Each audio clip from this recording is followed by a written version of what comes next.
10th live Sunscreen video podcast. Once again, if you watched podcast number 9, we tried a new format. And so for this week, number 10, we're trying yet another new format. We've moved locations, got a little video monitor here. Don't know how great it looks on camera, but we'll see how all this good stuff goes. Once again, I am Tony Armour, Executive Director of the Sunscreen Film Festival. With me today, superhero, real-life superhero Artissa Roy, and writer extraordinaire Brad Siverson. Our programming director Tyler Martinolich was not able to make it because he is ill. But, I'm over. but that's okay. So I'm going to continue to try and play with this and see if I can keep something on screen. If not, we'll quit messing with it. But for those of you who came to the Broadway fundraiser last night, thank you very much. We do appreciate it. That was last night, huh? Yes. How'd that go? It was good. It was good. We raised some money for the film festival. It was a really cool event. You know, they did a lot of good Broadway songs. There was lots of good food. I stuffed myself on meats and cheeses and desserts, which is okay because I exercised yesterday and I'll exercise again today just to make up for it. But it was good. Which was everyone's concern, obviously. Yes, of course. And we're like, we don't want Tony to get fat now. So no, it was great. So thank you everyone for coming out and supporting at the fundraiser last night. And coming up, we've got some good things happening. November 30th to December 2nd, the Chris Wyatt workshop. Chris is in Vancouver shooting a supernatural western right now. What is the title of that, by the way? You know, I keep forgetting to ask him. Okay. But anything that's like a mixed genre supernatural western thing is going to probably be cool. we always It'd be wild if it turned out to be Bravestar. As many times as we've mentioned Bravestar, yeah. It's like, I'm doing a live action version of Bravestar. Who would play the horse? I think the chick from Sex and the City. Yes. Yeah, that's a good one. Yeah, Sarah Jessica Parker. Mm-hmm. Yep. That's the one. Yep. So what is everyone's, speaking of supernatural westerns then, what is everyone's favorite mixed genre western? Oh, Bravestar. That's awesome. That's like He-Man, only with horses and cowboys and stuff. And it's on all the time. Let's see if I can pull up. Let's see if I can pull up a clip for everyone while you're discussing there. Bravestar was just. It was, another Filmation. Mm-hmm. Did Filmation ever make a bad cartoon? I was not a fan of He-Man. He-Man had too many things laid onto it. I thought it made it really poor. I think they took that dip, and then after He-Man, it's time they learned they did Bravestar and they did something else. So speaking of Bravestar, since the audience may or may not know what that is, here's a little intro for everyone we'll keep talking about. Yeah, I never thought that Filmation made a bad cart, the Star Treks, the anything, but it was a Western in outer space. This is probably one of the first. All these mixed genre movies now, like Cowboys and Aliens and everything, probably come from Bravestar. Yeah, Firefly probably was influenced by this too, at least. Yes, absolutely. Absolutely. I would go with that. It's a Western in outer space, way in the future, and you got a supernatural American Indian sheriff who fights purple bandits with big wax handle mustaches. Look at the body on her. Who look like Bill Cody and stuff like that. And this is probably what influenced every single one of your supernatural genre, mixed genre westerns. Firefly, Cowboys and Aliens.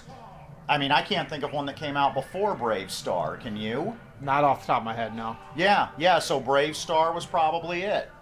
And Bravestar was early 80s, late 70s. Early 80s. I think it was mid-80s. Mid-80s? Yeah, it came out late in Filmation's cycle.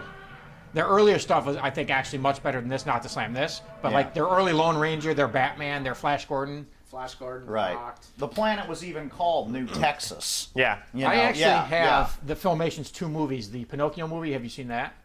No. That's considered their best piece of single work ever. It's called Pinocchio and the Emperor of the Night. It's shot to be a sequel to Disney's Pinocchio without really being a sequel to Disney's Pinocchio. Wow. I haven't watched it yet. We'll have to watch that. It's not available on DVD. Yeah. And of course, I got the Flash Gordon cartoon movie, which is way above the live action one that came out in 1980. It's so much better. Yeah, it really took a downturn toward the end. They got the little pink dragon in there. Yeah, the first season though is a serial, a total serial, cliffhanger endings every chapter. It was really forward thinking for Saturday morning TV in the 70s. When I lost my VHS capability, I lost my copy of Fire and Ice. I've never seen Fire and Ice. Which is Frank Bakeshy. It's along that same line. It's on Netflix right now. No kidding. I'd highly recommend that. Fire and Ice? by Frank and Ice. Bakeshi. It's got a phenomenal following. I've never seen it. Is that is that animated? Yeah. Mm-hmm. It was done to be a animated version of Frank Frazzetta's artwork. If you know who Frank It Frazetta is a cleaner, better looking, better told, less discombobulated version of heavy metal. Really? That is what it is, and it is Yeah, excellent. I'm not a fan of heavy metal. So. It is excellent. It was all animated in rotoscope too. Yeah, so, yeah. So I mean, Fire and Ice. Actually, they shot, the actors and stuff. And that's on Netflix. I was on Netflix a month ago, I know, because I saw it and was like, I should watch this, and then I got drunk instead. But I should have gotten drunk and watched it, but I had it on time. VHS, and like so many people, when I lost my VHS capability, I Yeah. lost some of these old, cherished, movies that are only available that way and that kind of Right. thing. But now if it's available on Netflix, Yeah, Fire and they're Ice. slowly reissuing. See it. Yeah. Trust us. Fire and Ice. All right, but getting back to let's get back to your original. Supernatural westerns or any mixed genre western. You know which one I really like is actually the I believe it's Tremors 4. Yeah, Tremors 4 is a yeah. solid movie. I enjoyed Tremors 4. Yeah. Tremors 4. It's amazing that they could take such a simple concept and make 4 movies and a TV series, and the vast majority of that material is pretty good. Yeah, it's not bad. The first Tremors was kind of like a surprise hit. Everybody's like, "Wow, the giant worms and desert, and you can't Well, great cast. So Michael Gross, Kevin Bacon. Come on. Yeah, exactly. I can't remember his name, but that guy. Fred Ward. Fred Ward. Yes. Yeah. It's always Fred Ward. I always remember Tremors for the line where they're out there driving fence posts, and they said, maybe we should get a different job. And Fred Ward says, what, and give up all this freedom? That's what I always remember. Yeah, good writing. That should be like a mantra for life. Yeah. That was amazing. Yeah, no, that was a fun movie, and then Tremors 4, for those that don't know, was set in the Old West. Yeah, it was a prequel. It was a prequel to basically everything that happened in the Tremors films with the giant worms and all that other sort of stuff. But it was all the same characters. Because the guy who plays the dad on Family Ties, who ends up being the through line character Michael Gross, I'm sorry, in 2 and 3 and so on, plays his own ancestor in Tremors 4. He loved doing that so much. Did you guys know that he there was a short-lived Tremors series? Yeah, I saw it. Yeah. once. He bankrolled that. I did not know that. Yeah, he loved being that character. It's the a fun survivalist character. whack job Yeah. with the elephant gun and Yeah. everything. He loved being that character I wish so I had much. watched. At the time, I just thought, really? But I wish I had watched it now, because I saw maybe half of one episode, and it wasn't terrible. I mean, It was actually pretty good because they did the whole government conspiracy thing, and there was a lab there. And Yeah. That's why He That's makes why the a worms good are there. baddie. No one will let him because they like him as the pot-smoking sidekick to Meredith Baxter Right. Burley, Yeah. the fumbling dad who doesn't like Ronald Reagan and all this stuff and everything like that. When I was in the police academy, the North Hollywood shootout had not happened yet. So the massive shootout that we all studied back then took place in Miami. You might want to look this up because I want to know the name of the movie to tell people. All right. We actually studied this movie in the police academy in 1989, and there were these two Really? guys in Miami who were hitting armored cars, and they were Vietnam vets. They had total double lives. You don't remember the name of the movie? No, that's not. Look up Michael Gross. Okay, and Michael. Look at his movies. Michael Gross was is he in one it. of the Gotcha. Vietnam vets in that movie? Yes. Oh, nice. And he was not only the one, the two guys, they hit armored cars, and they used assault rifles to do it, just like North Hollywood, but these guys had double lives. I mean, they were flipping burgers and had real jobs, and their families had no clue and everything like that. And then they'd go out and knock over armored cars, and the FBI finally caught up to them, and it turned into a shootout in the street where one of them got shot in the arm and just gave up. He said, "That's it, I'm done." The other guy took what was supposed to be a fatal shot through his diaphragm and out the other side, and he still said, "Yeah, f- you," and got out of the car with a Mini 14 and just went to town on these FBI guys. What year was this film? Would have been made in the 80s. And he killed like 6 of them before one of them, with a bullet in his arm, charging a shotgun between his knees and firing it one-handed, walked up and finally finished him off with a shotgun. It's not the And not but Michael Gross played the heavy, in that movie. And the thing is, I've never seen him play. I've never forgotten that either, I can because see him doing it. Yeah, we watched that specific scene because that was also when the FBI stopped looking for guys that had degrees. In the Line of Duty, the FBI murders. That's it, I think. Yeah, that's it, because there he is with the baseball hat on. In the Line of Duty is what it's called? In the Line of Duty, the FBI murders. And it's also when the FBI... And it was a TV movie at the time. Yeah, and it's also when they decided to stop looking for guys that had calculus degrees and stuff like that, and start looking for people that had SWAT experience and that kind of thing, because their agents got annihilated by this guy. But Michael Gross played this guy, and he was phenomenal in the part. Yeah, he's somebody who's very, I won't say typecast, because he has gotten other roles, obviously. Yeah. But when you think Michael Gross, if you even know who he is, you think, oh, Family Ties. Immediately. Nobody thinks of any of this other stuff. And you can hot tell. smoking hippie, do. You know, I don't know, Meredith Baxter's Burley's gay, do. These aren't my kids. These aren't my, yeah. I was planted here. Why is this Republican running around with his tie and his briefcase? Do. You know, yeah. Yeah, and now if you remember who played his wife in the original Tremors, it was I believe Reba McEntire as well. Yes. Yeah. Yes. I mean, I loved her show. So yeah, think about the cast that first Tremors had. You know, Kevin Bacon, Fred Ward, Michael Gross, And Reba admittedly, McEntire. they lost some of those people. I think they lost Kevin Bacon for the second one, but the second one, and the second one is a movie that has no right to be good, but is really, really good. Yeah, they did a nice job with funny. it. And I mean, they obviously extrapolate what happened in the first one into what would really happen if this happened, and it's great. It's really good. It's a good movie. Yeah. So Tremors 4, a great sort of a Western horror, sci-fi kind of thing going on there. Of course, I don't. Giant monsters. Yeah, giant monsters. Giant monster Western. Now that's cool. Yeah. That's fun. That's fun. I like Firefly a lot, of course, but everybody knows that. Let's get move into on. Does the one with Toshiro Mifune and Charles Bronson count as a mixed genre? Red Sun. Where I just saw that recently. Yeah, you're bringing a sword to a gunfight, and he runs into Toshiro Mifune, but they turn out to be bros, and they go out to recover a sword that gets taken. The sword. His partner steal the sword off the train and then betray him. But I don't think that's... Come on in, you're more than welcome. Yeah, come on in, kiddo. You're fine. All right. But you guys This is live TV. We roll with the punches. Yeah, just smile at the camera. I don't want to say that's a mix, because it would be Samurai Chop Sake movie meets Western. But all those Samurai Chop Sake movies are based on Westerns. Don't mind the blonde girl climbing in front of the camera there. Oh, people like that. Don't worry about that. She shoved her ball right in front of the camera. That's perfect. But since those samurai films are all based and ripped off of, or is it the other way around? Westerns are ripped off of samurai films, so I don't think it counts. No, I think that's I would count that, though. I think that's a fun movie. I watched that fairly recently. I mean, I don't think it works as well as it could, and after watching, I did some research and realized it was totally ripped off of an episode of Wild Wild West from the 60s. Oh, really? But it's still a fun movie, and Charles Bronson, come on. And Wild Wild West, by the way, is a horrible film. No, I'm talking about the show. Yeah, the show. No, the show is great.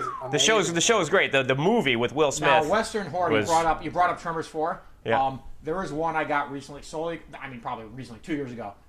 When a video store was closing down, called The Burrowers, and it is basically a darker Tremors 4.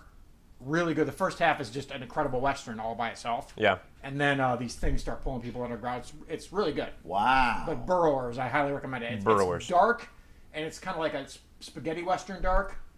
But I hate to say this, but you notice when you're really hungry for a genre, you'll go out and get a rip-off movie, and sometimes the rip-off movie is better. Have you guys ever noticed that? There's no formula to them. Yeah. Well, look at what are you going to do with a movie like I can't. I'm not saying it's good because I haven't seen it, but Asylum, the kings of the quick ripoff, the ones who made Snakes on a Train and Transmorphers. Right. They made a movie called Abraham Lincoln versus Zombies. Yeah. In the hopes that the Abraham Lincoln Vampire Hunters would kick off. Well, like right now, Frankenhole got canceled. What is it? It's a show on Adult Swim that I love. I made a sculpture of one of the guys and gave it to Dino Stanantopoulos. He's the same guy that made Moral Laurel. I met him at a con and gave it to him for making Frankenhole. But now I want to see Frankenweenie and Paranorman, and because I'm trying to get my Frankenhole fix. Because there's no more Frankenhole. Mad Monster Party. Mad Monster Party. Right. I just got a copy of it last night, actually. Oh, cool. I haven't seen that since I was a kid. Yep. Yeah, we'll watch it together. Yeah. And speaking of the whole mixed Western genre, we talk about Fred Ward being in Tremors. Fred Ward is actually in another mixed mixed western. Time Rider. There you go. Mike Nesmith made it. Time I Rider. am not a fan of Time Rider. Oh, the soundtrack in that movie My is thought incredible. is any movie with time travel and Fred Ward is automatically bad. Really? Yeah, and, Oh, and I because love want Time those- Rider. Or no, I'm sorry, I misspoke. What's the Fred Ward action movie? The Remo Williams, The Adventure Begins. yeah, that is my statement. I'm sorry, it's not time travel. Any movie with Fred Ward that has adventure in the title is automatically bad. What always got me about what threw me, because I'm a hardware junkie, is why I don't like Remo Williams. Because that's assault rifle that's supposed to be like the world's worst assault rifle, and they're forcing it on the military, and it explodes and kills soldiers and everything. That's a Steyr AUG. That's considered to be like the world's premier bullpup assault rifle. It's better than an AK. It's better than an M16. Yeah, really, they couldn't build their own prop. Right. And they've got this, and it's blowing up and falling apart and everything like that. I'm like, oh, come on. and it just drives me nuts that that whole they movie- did that to the Steyr AUG. That whole movie drives me nuts, and I'm a big fan of that. There's this brief, like, little spurt in that about that time period where you had like these kind of very self-aware meta parody action adventure movie, sci-fi movies. Buckaroo Banzai, Big Trouble, and I'm in the minority here, but I'm not in this room. But in general, I love Hudson Hawk. I think Hudson Hawk is Hudson Hawk's a fucking great movie. brilliant. I've showed it to people who just don't get it. Yep. I mean, we have a friend who who I showed it to him. He's like, no, it's the worst movie I've ever seen. I'm like, no, it's. Well, I'm It- thinking of it. If you're making a science fiction film or something, airsoft Steyr AUGs. Yeah, that's what you want. You're shooting aliens in a nuclear reactor or something like that, or you're making, now that video game movies are hot, you're making Xenophobe.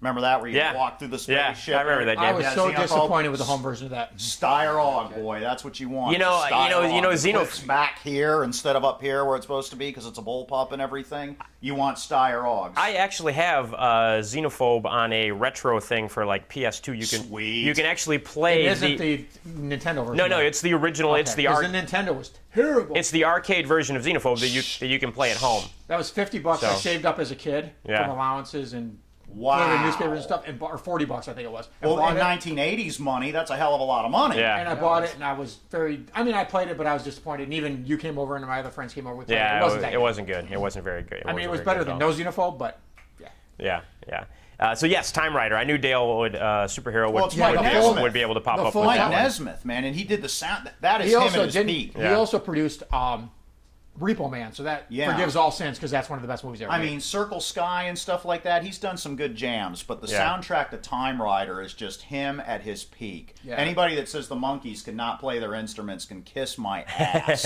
because the soundtrack to that movie is phenomenal. Well, you know what? And- There's a reason that a few of their songs, like their song "I'm Not Your Stepping Stone," or anything like that song. Yeah, That is big time, huge Monkees fan. That is a punk standard. Every punk band learned to play that song and covered that song, and like has strange amount of respect for the Monkees. I which is believe it. unusual. I'm- But they do. I got a guy that has a Rush cover band. I said, he's never done anything with it. I said, if you learned how to play Monkees tunes, Oh, yeah. you would play every beach bar all up and down Clearwater Beach. You would play constantly, wear the cowboy shirts that came and pretend you're the Monkees, and you'd play constantly because no matter what it is, and if it comes on the radio, you know it. You're just firing away with Yeah. it. Okay, you you know want, the you want words. and, unusual that only a superhero will appreciate? Back when I lived up north, I briefly dated a redhead who was in a Monkees cover band. there you go. Now, I bet she played out all the time. Put out or played out? Played out. Played out. I actually don't recall, to be honest. Really? Yeah. Because that's I only such a saw popular. It's because she gave me their CD. bubblegum but pop, man. It's I like bubblegum pop. I got no Yeah. problem with it. It's fun. Yeah, I mean, I love my Bubblegum Pop punk is rock. fun. Don't get me wrong, but I actually probably one of the only people in the world who owns the New Monkey CD. Remember the New Monkeys from the The 80s? Monkees isn't bad actually. It's a great album. Yeah. The Elvis Brothers wrote some of their stuff. Justice. Justice. No, not that one. There was actually a band in the 80s when they were popular again. They had the Uh-huh. resurgence. Someone decided, well, we own the rights, so let's make a new Monkees. And they just had a Oh, whole I remember contest. them. I They had a remember whole them. contest. They had a show that got canceled after like 8 episodes, and they put out one album, which was in the cutout bins within a month. Yeah. I bought it. I bought it solely because one of my favorite bands wrote one of their songs, the Elvis Brothers. They're like Yeah. Better Stray Cats from Chicago. Wow. They wrote one of their songs, and so I bought the CD, and it's actually a good, solid, fun pop CD from the era. And the funny thing is, the Elvis Brothers were originally approached to be the New Monkees because they didn't want to go through all the trouble. They're like, you guys we'll give you a 2-record contract, a TV show. We'll pay for your first tour. All you have to do is change your name to New Monkeys. And they're like, yeah, how about no? We're not going to do that. But they did write one of their songs. Wow. One of the original Monkey Mobiles turned up in a hotel lobby in Mexico. Really? A couple of years. It had been there for like now 4 wait. years. Now the interesting thing is, it turned up. Did all of a sudden? They moved the couch like, all of a sudden, Ay, caramba. all of a sudden, one day, Stretched GTO, the size of an aircraft carrier, was behind the truck. or like an action movie, all of a sudden, one day it comes flying through the front doors and crashes in there, and then that's everybody like scatters. A video just busts out of the floor. Yeah, but they called George Barris and said, "Hey, we've got the Monkey Mobile down here. It's been in the hotel lobby. Would you like it back?"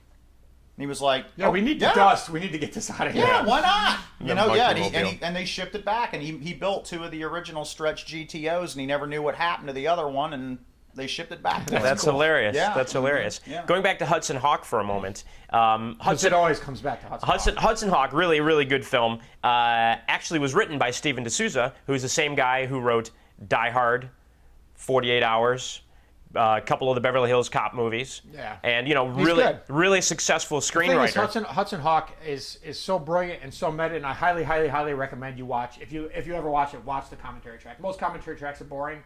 That one is my top 3. Oh, really? Who does the commentary on that? I believe it's the director, and I can't remember. To be honest, I can't remember. All I remember is the very first line he says is, "We're going to talk about making this movie. We're not going to talk about, all the fallout because everyone hated this movie and the failure of this movie." So Right. From a financial standpoint, not an artistic standpoint. And of course, he then proceeds to begin immediately talking about that. Right.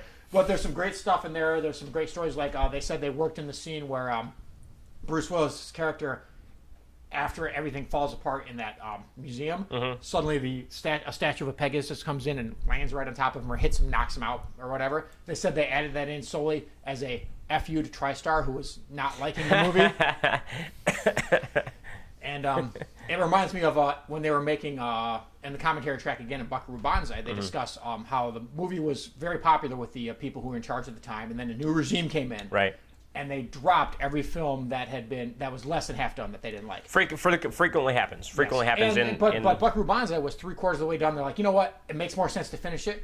But they gave them all these ridiculous rules because they didn't like the goofiness. They're like, action heroes don't wear glasses, so there can't be more than 2 scenes where he wears his glasses. He was supposed to be an intellectual, so he would wear his glasses and do his research. And they're like, no, you got to. And they would give him all these stupid rules. Then the guy who was in charge brought in his buddy who had no film experience whatsoever, just a high school friend or something, and said, you're going to watch these guys, and you're going to make sure they follow all our picayune little rules, and if they don't, project done. He left, and they're like, what are we going to do? We can't even deal with this. So the very first day this guy comes in, goes into his trailer they gave him with a stack of pornography and a couple of beers, looks at them and says, you know what? I don't care what you guys do. And he just ignored him the whole time. When the buddy came in to ask him, they do what I said? He's like, yeah, whatever. They're doing what you said. So they're like, this guy was the best ever. He just didn't care. For That's me, hilarious. That's the way to do it. best commentary on a disc of all time, and you'd never guess that it was. If you can ever get him at the festival, get him, because I've heard for 30 grand he'll come and speak at your wedding and stuff like that too.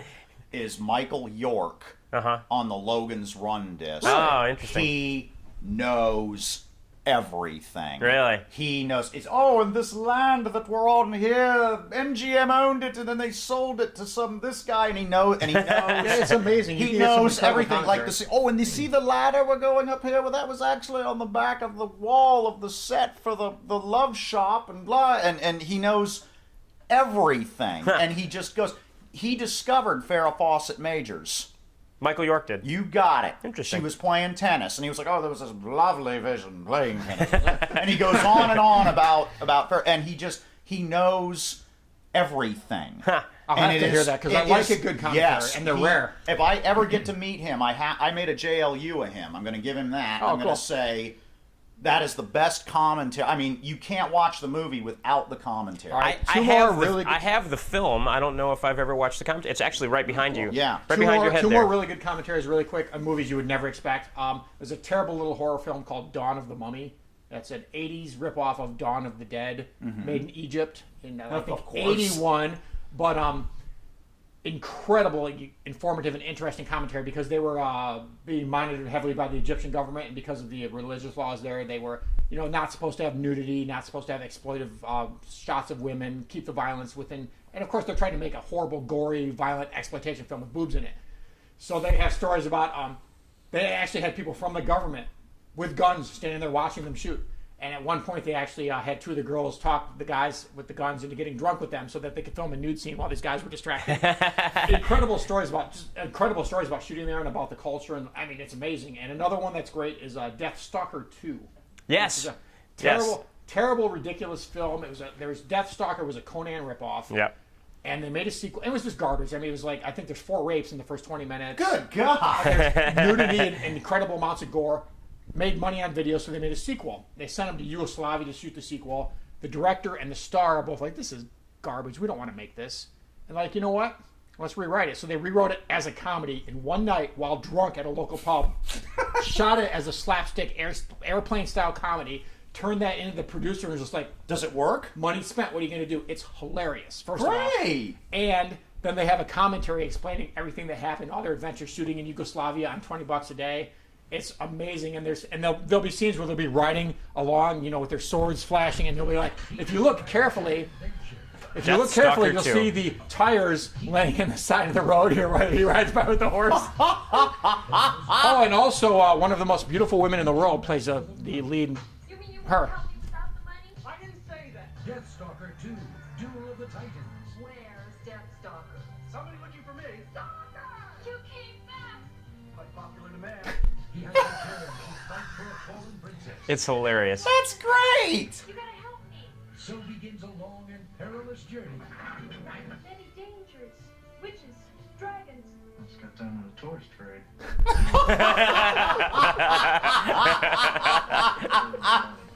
This is great! It's a good movie. So basically, they took something bad and saved it in the Yes. course of one night. Amazons. An evil And a wrestling ring. And I believe there's a midget as well. Of course. princess. I could just eat you alive. Bones and everything.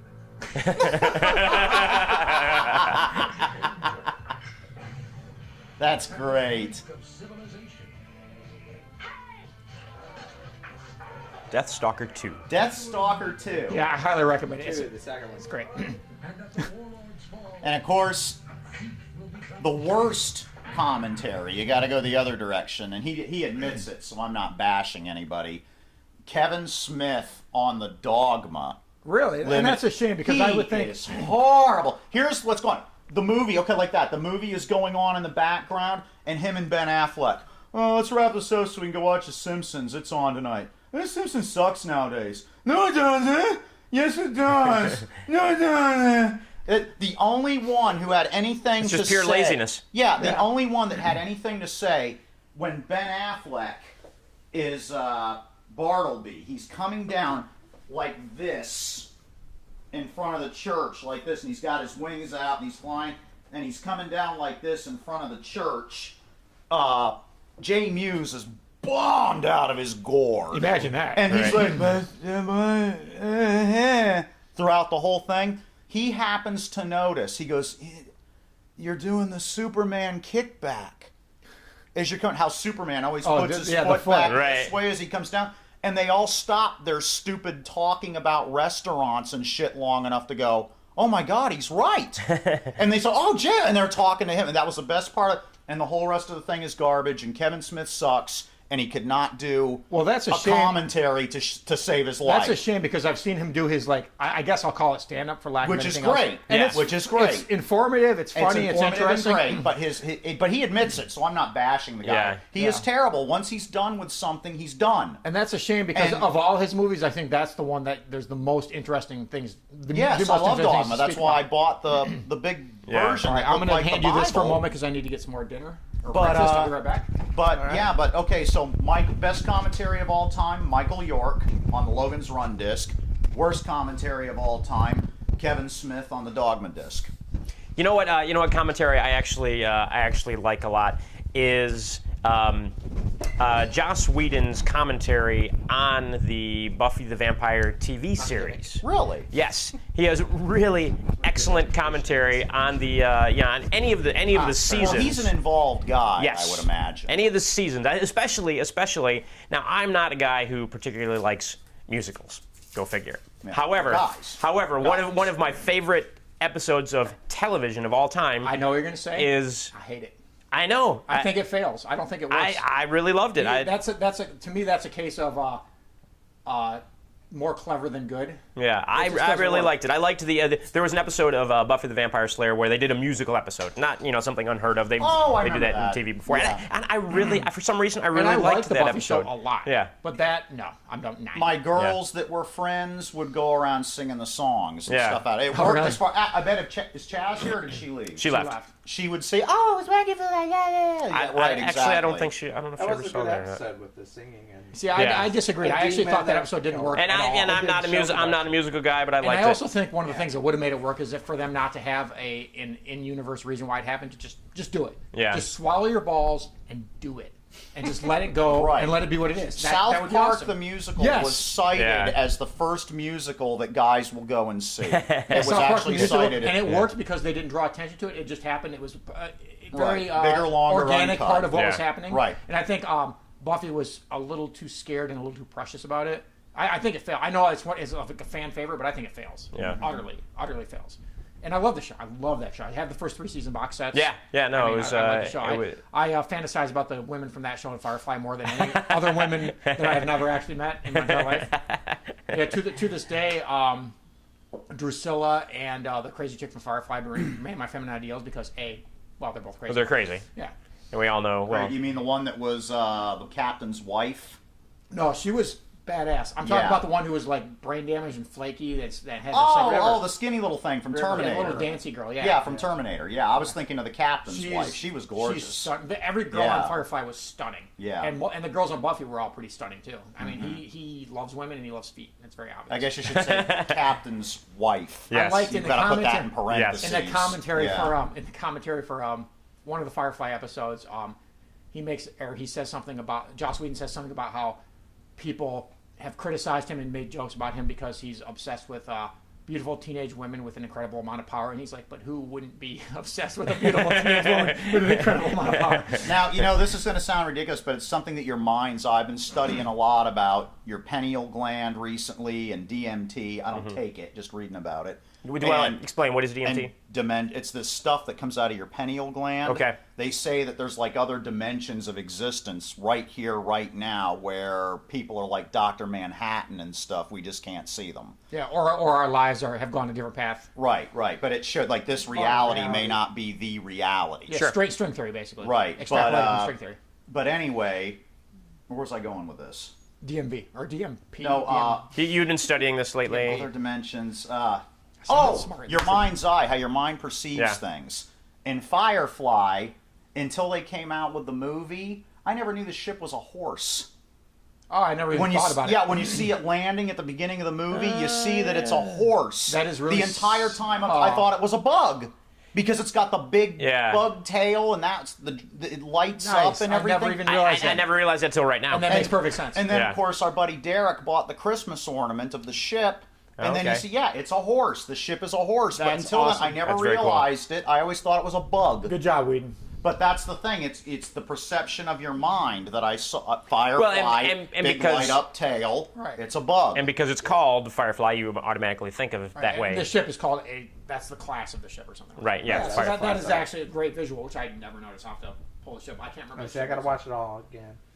And that's all. Actually, down and watch all every six episode is on Netflix. You're That's Netflix. You one can of watch the every things you episode use streaming again if you're too. seeing a girl and you want to kind of like segue her into science fiction, Buffy the series, Yeah. then Firefly, then you can start pulling out the Sliders and the Star Wars. And Yeah, whatever else. they're actually The old V, whatever. they're remaking Phoenix. the Buffy. They're doing another Buffy film without Joss Whedon.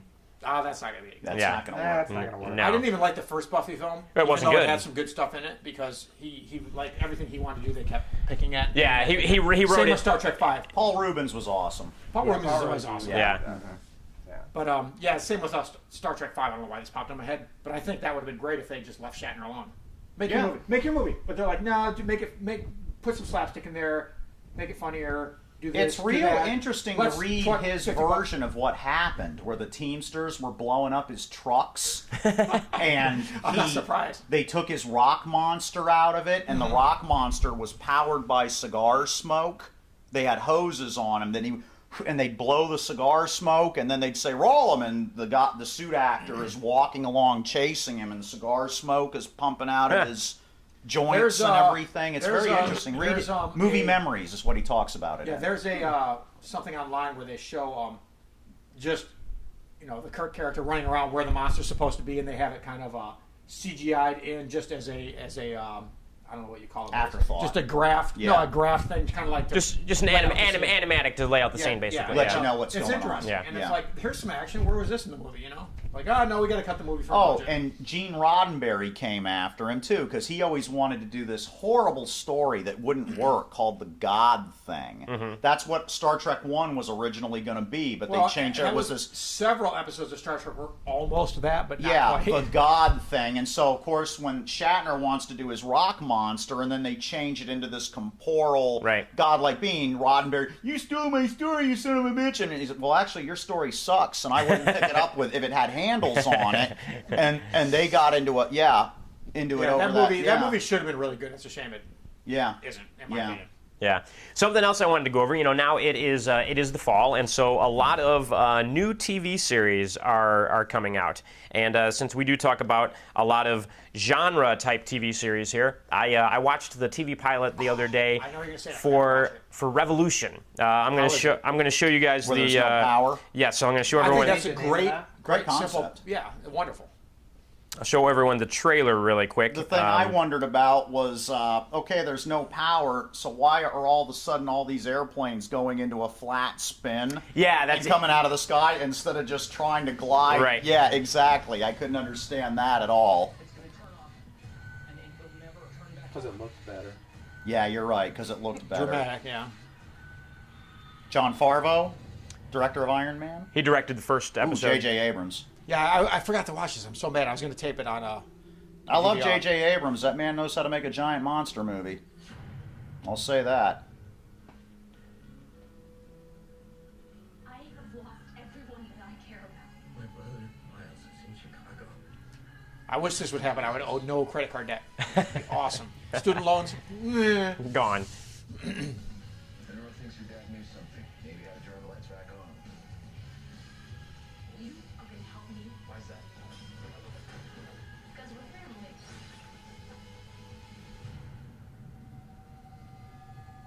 Now, question. I know the premise is that they want to turn the lights back on. I mean, are they going to find the magic ring that unites them all to turn the lights back on? Because that doesn't really make a whole lot of sense to me. Yeah, no. That seems like a Prison Break kind of. Yeah, now here's the thing. I watched the pilot, and I like genre stuff, so I figured I'll give this thing a whirl. And they start out, the crazy scientist runs in the house, and he's like downloading something onto a USB drive because it's obviously very important that he downloads this before everything happens. And then all the lights go out. He wanted the complete episodes of Sheriff Lobo on something. Right. Damn right. Everybody's cars are stopping. Planes are falling out of the sky, and then boom, fast forward 15 years later, basically. And it's kind of this agrarian society, and So everyone's looking for the thumb drive, yeah. Well, people don't know it exists. but they're looking for. Well, everybody's just kind of living in this world. But there is one guy that is the evil. Everything has split up. You gotta have the one guy that's evil. You gotta have the one evil guy. It doesn't matter, there's always somebody. There's the one evil always guy. that guy. But say the whole His name's usually Scott. the whole nation has been split up and is run by basically these militia groups in the different territories all over the country. And whatever territory they're in, with the characters that they show at the beginning of the film, there's the militia guy who runs that territory, and he has his little army guys that go around and collect taxes, and they ride horses. That like whole Roger Corman's gas. yeah, that whole sort of thing. Yeah. So, but and so it was okay, and they at the beginning, they have like the one scientist, former Google employee guy, who throws out, like one line that's supposed to, basically be like, well, everybody thought that this, shouldn't happen, but it happened anyways. And, but, if you something about physics or here or there, it could potentially happen. And, and that's, kind of like. And we're going to reverse the polarity. Yeah, and so they just kind of, then they just kind of run with the whole. And you get, so I'm sitting there and I'm watching. It's like, okay, yeah, I will suspend disbelief, but you got to give me something to go on here. You got to give me a little something. Now, I know the whole point is that it's going to be the reveal, like later on why there's no power. And apparently the guys who Eric Kripke, who created Supernatural, is the writer and the guy. Which was a terrific show up until they didn't know when to stop. Right. But, So I mean, terrific show. So he wrote it and he created the story, and they basically ran it by a physicist, and the physicist was like, yeah, that's feasible. That could happen. That's really cool. I like your guys' idea, but they're going to make the audience sit and wait for God knows how long to reveal that, which I understand. But you got to give us something. You got to give us something. Like for example, well, my question is in all this is the characters have been living in this society. There's no power. They accept this. They know this. Yeah. Something is giving them a spark of hope that there could be from the trailer. So what is that? Is that believable? No, there's not even like a spark. It's faith. Yeah, It's faith. It's like Jesus or Muhammad or the Easter Bunny or something. It's faith. That's hope. Hope, human hope, I guess. Yeah. Would be what would give them that. And as we all know, that is the worst evil release in the world. They just all kind of live their lives or whatever, and then stuff happens. The dad gets killed, the brother gets kidnapped, and the problem is like our lives, basically. Yeah, the problem is it's net. Oh, by the way, I will get Keith back. I got the money. It's all good. Very good. It's network television. It's not cable, so it's insanely predictable. Is the thing. Unfortunate. You can sit there, you can watch, and the daughter who's now 18ish years old, who is trying to convince the uncle to come help. I'm sitting there watching it with another friend of ours, and he's like, well, why should I? Of course, it's the classic hero's tale where he refuses the call before he eventually changes his mind, sort of thing. Hey, why should I? And friend's sitting there, and our buddy Bill, and he says, because we're family. And then she says, because we're family. It's so The thing is, network television at this point should be the ones taking risks. Yeah. And if you notice, should. when network television does take risks, like in the 70s, when I was at CBS who carried All in the Family. Yeah. I don't recall. Yep. They Nobody were wanted it. bottom of the 3 networks. Mm-hmm. I think they even got trumped by local UHF stations around Yeah. our kids' basements at the time. And they said, we'll take a risk on this, which is controversial and possibly offensive. Yeah. And it became a phenomenon, and to this day, it changed the face of not just Right. television, entertainment in general. Yeah. Carol O'Connor asked for the ungodly sum of $25,000 an episode for that. And you know what? And he got it. He got it. Yeah. And when people take risks, then, admittedly, sometimes those risks don't pan out, but sometimes, and network TV is dying on the vine, so, like newspapers, it's so bad. They need to it's do horrible. It's something. horrible. And so continuing on with this episode, it's okay. So now we have to make sort of the quest to go find the kidnapped brother, and so they're kind of they go have to find the uncle, and then they they get the uncle, and they're kind of wandering through the woods, and before they get to that point, they they decide to spend the night in an old abandoned airplane at O'Hare Airport, somewhere just to sleep out of the weather, which was cool. It was cool, kind of thing. And they had encountered young, good-looking guy a little earlier in the episode, and I was like, okay, no shirt on. But yeah, when's he gonna pop up again? Really tight shirt, Okay, but okay, when's he gonna pop up again? Reminds me of Fresno, where the guy actually went to a ball with a tuxedo pants and the tuxedo jacket, but no shirt, and had the shirt over. Great. And so of course, and of course, this is very predictable as well. Is you have to show the characters in danger. So they wake up and they're being all of a sudden there are 3 bad guys there. And so what are the bad guys going to do? The women. We're going to rape the women. We're going to get a little rape inside of rape. There's always guys wandering around who just like to rape women. We all like to rape a good woman once in a while, And so the guy's going to rape the woman. I was like, all right, where's the other guy with the bow and arrow? And he shows up and, kills the guy. And I'm sorry, the way you're describing this is probably not as formulaic as maybe it is. I keep waiting for the Slee Stack and Grumpy to jump out for some It's reason. like, seriously, at this point, I could write the show with one hand on my dick and the other one tied behind my back. It was just very predictable. And then, I hate that laziness because and that's not a slam in the writer because the writer wanted to do something interesting. I hope he did. If he didn't, just kill yourself now. Or what it smacks of to me is the writer wrote a good episode, and that studio execs are like, well, the audience is really stupid, so make it dumber. Yeah. Can you make it whatever the head executive in this room is thinking? Can you make it a little dumber? And so then it's fine. I understand things generally.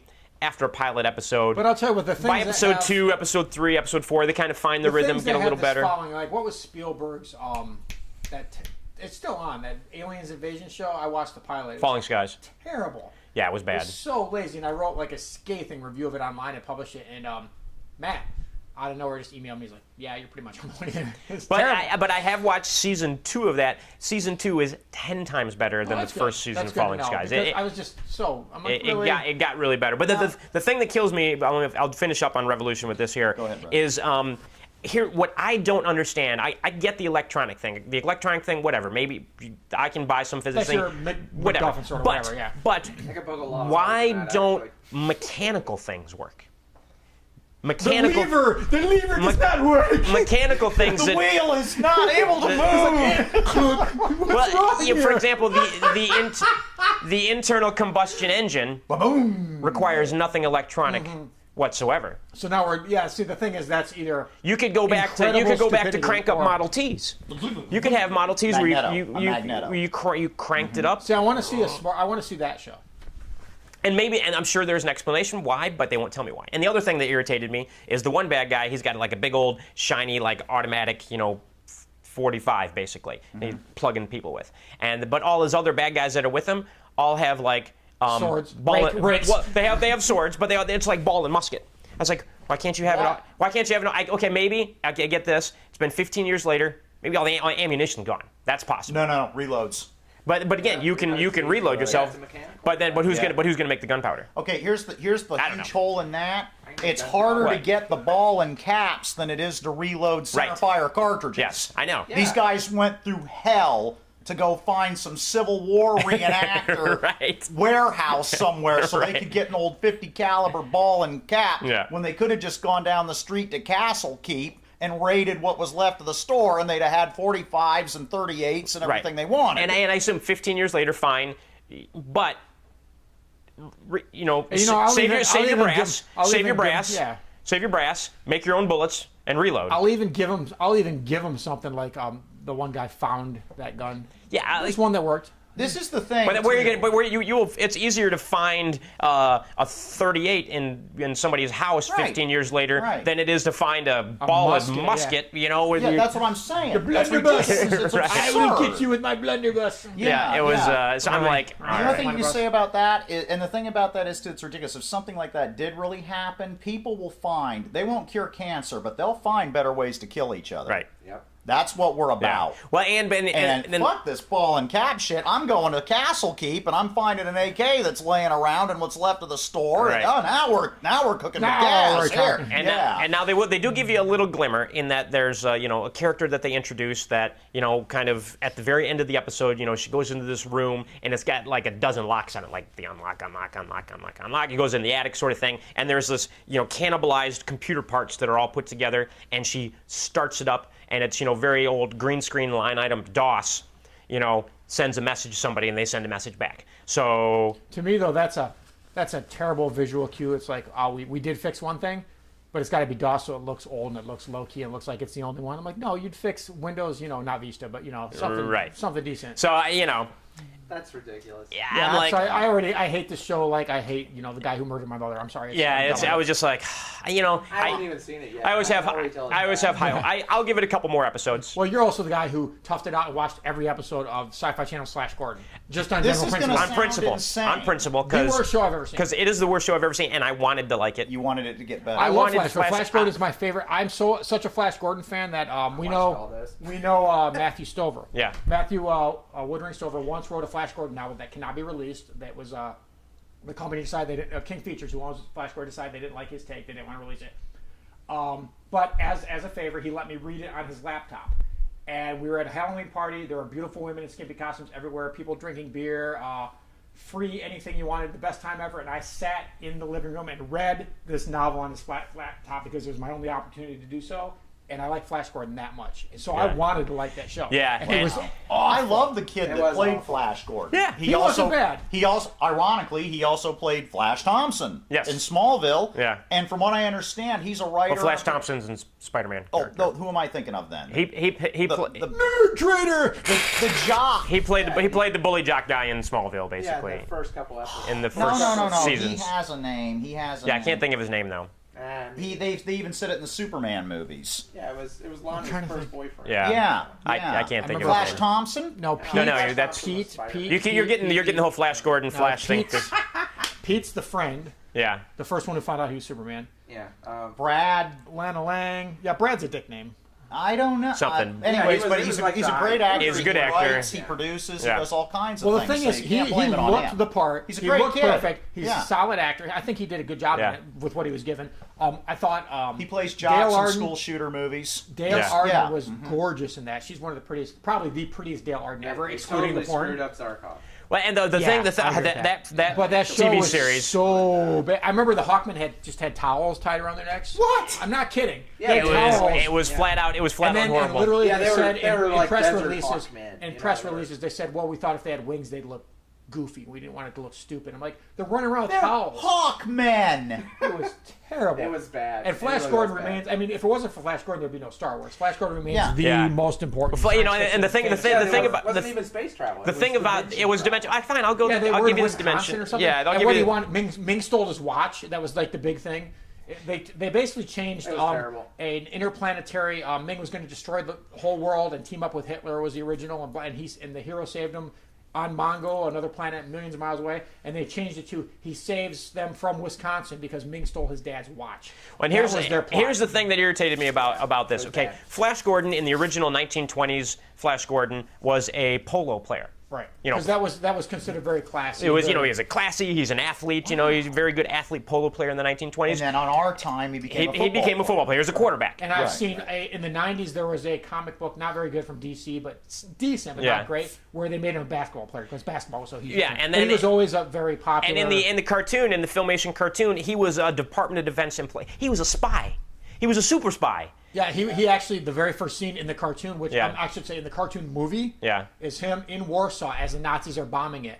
He's in the Department of Defense Yeah. or whatever that was at Now, the time. in totally the story haven't you're seen talking that. about, though, he was a track There's a star. pilot for Yeah, so here's the thing. Flash So he Gordon was goes originally made as a movie. he goes from being Yeah. And polo the people who player. made the live action movie I bought guess it. we shouldn't talk over you. And I'm sorry. Bought Wait. basically really quickly. They bought the people who made the live action Flash Gordon movie from the '80s. That everybody remembers. What's the name of the guy who's in that? Sam Jones. Sam Yeah, Jones. Sam Jones. Everybody remembers that movie.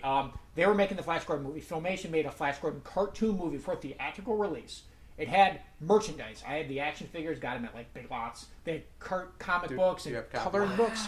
Yeah. Oh yeah.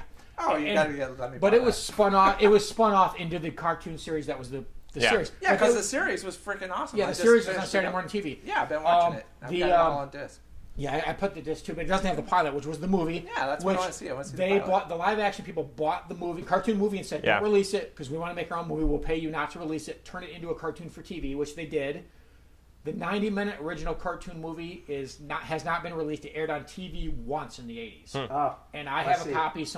I have a less than legal copy. let's But see, the first let's see. 20 minutes are not in the cartoon because they involve him being a part of the State Department, going to Warsaw, meeting a contact who's been murdered by the SS, and they're actually Luftwaffe is bombing Warsaw invading Warsaw as he's there, and there's a very, it's not even subtle. There's a connection that Hitler's people somehow contacted Ming. Somehow they connected, and Ming agreed to work with Hitler to conquer the world.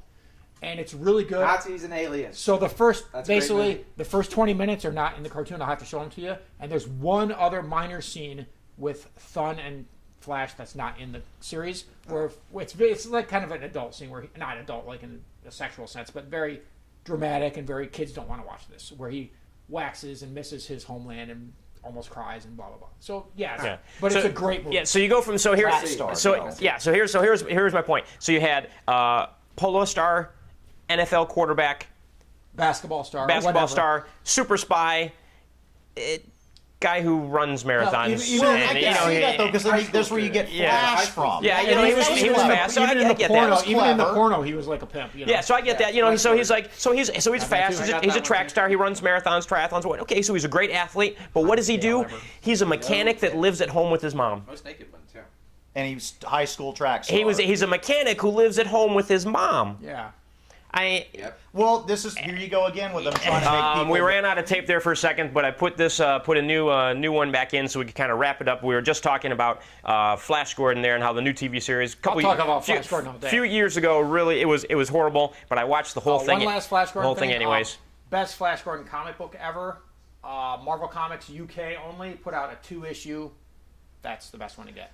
And Which you could buy online. I wanted to know which was older, Flash Gordon or Buck Rogers. So if And I don't anybody know. has the answer to that, write Email in us. and let us know. And send us a picture of your sister in a bikini. Yeah. So absolutely. So Over thank you. 18 only. Thanks again for watching. We'll see if anybody live was watching, and this will be up on YouTube shortly. But thank you for watching the 10th Sunscreen live video podcast. Hope you enjoyed it. Sunscreenfilmfestival.com. Send us an email, info@sunscreenfilmfestival.com, podcast@sunscreenfilmfestival.com, and we will. This is the head of Sunscreen, remember? We got 2 superheroes with us, and I used to date your mom. We'll see you next week.